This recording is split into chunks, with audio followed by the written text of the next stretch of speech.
예, 챕터 5 나가겠습니다. 국세와 일반 채권의 관계.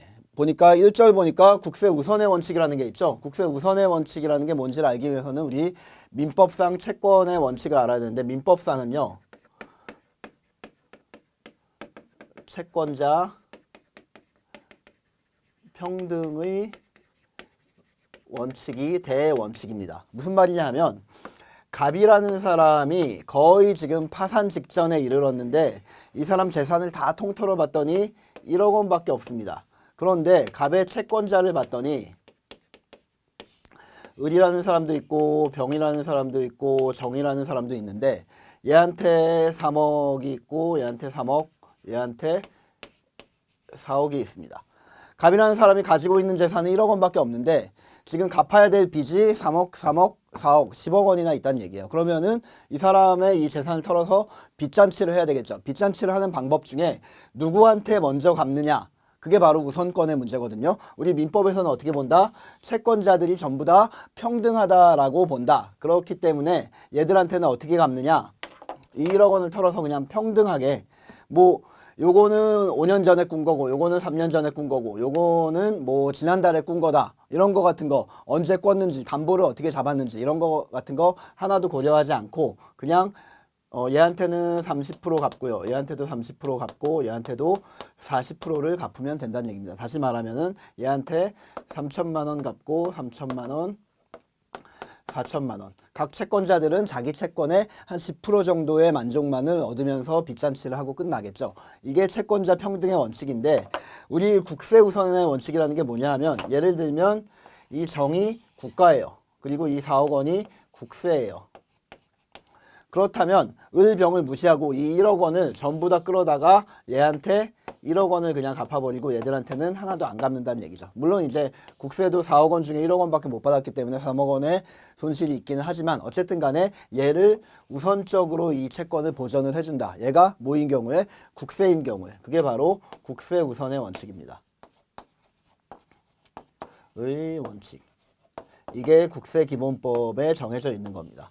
뭐 여러 가지 철학적 이유가 있는데, 뭐 간단하게 말하면 이런 거죠. 이런 사람들은 사인인데 국세라는 거는 국가가 걷어서 전 국민을 위해서 고루고루 사용을 하는 거 아닙니까? 그러니까 국세라는 거는, 국가가 걷는 이 채권 4억 원은 공익적인 목적이 굉장히 큰 채권이다. 그러니까 일반 사적인 채권을 조금 좀 희생하더라도 공익적인 목적의 채권을 우선해서 좀 변제를 받게 해줘야 되지 않겠느냐, 뭐 이런 논리에 의해서 국가가 횡포를 부리는 거죠.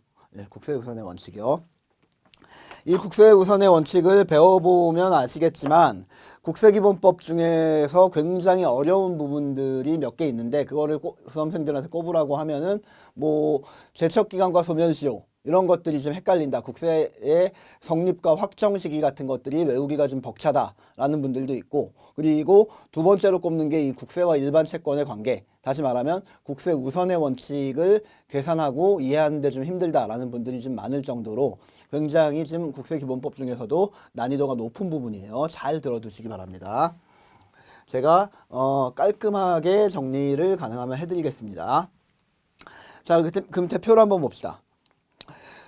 표 말고 일단 읽어보죠. 국세 우선권이란 국세와 공과금이나 그 밖의 채권이 납세자의 재산에서 경합되어 징수되거나 변제되는 경우에는, 아까 말한 것처럼 을, 병, 정 같은 사람, 다른 사인의 채권들과 경합되는 경우에는 민법의 채권자 원칙에도 불구하고 그 밖의 채권보다 국세를 우선적으로 징수하겠다는 그런 제도이다. 그런 원칙이다.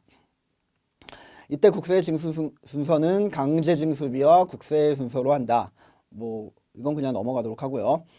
자, 그런데 국세 우선권의 제한이라는 게 나오네요. 국세 우선적으로 하는 게 원칙이긴 한데 예외적으로 국세보다는 이런 것들을 좀 먼저 걷어준다라는 얘기예요. 이런 것들이 더 우선이 있다라는 얘기예요. 이 예외 때문에 헷갈리는 겁니다.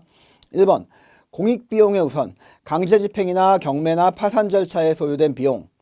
그 다음에 그 밑에 2번하고 1번은 굳이 구분하실 필요가 없습니다. 2번을 보니까 선집행 지방세 아니면 선집행 공과금의 강제징수비라는 걸 말하는 거. 강제징수비라는 게 우리 앞에서도 배웠지만 뭐 하는 거죠?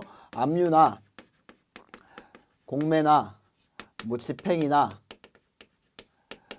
운반 등에 소요된 직접 비용을 말하는 거지 않습니까? 뭐 그냥 제가 그냥 생각나는 대로 쓴 거니까 이거는 뭐 굳이 필기하실 필요는 없지만 어쨌든 간에 이 강제징수비라는 게 이런 거지 않습니까? 그러니까 이런 것들은 바로바로 직접적으로 쓴 비용 아닙니까? 그 가가지고 빨간 딱지 붙이고 그 트럭에다가 냉장고나 TV 같은 거 실어 오는 거 동산 압류 같은 경우에는 그런 비용들 그런 트럭 대여비 그다음에 인건비 그다음에 유류비 이런 것들을 말한다 그랬죠. 이런 것들은 누가 뭐래도 최우선적으로 변제를 해줘야 될 거 아닙니까? 그 다음에 남아있는 돈으로 빚잔치를 해야 되잖아요. 그러니까 이것들이 1번과 2번에 써 있는 겁니다.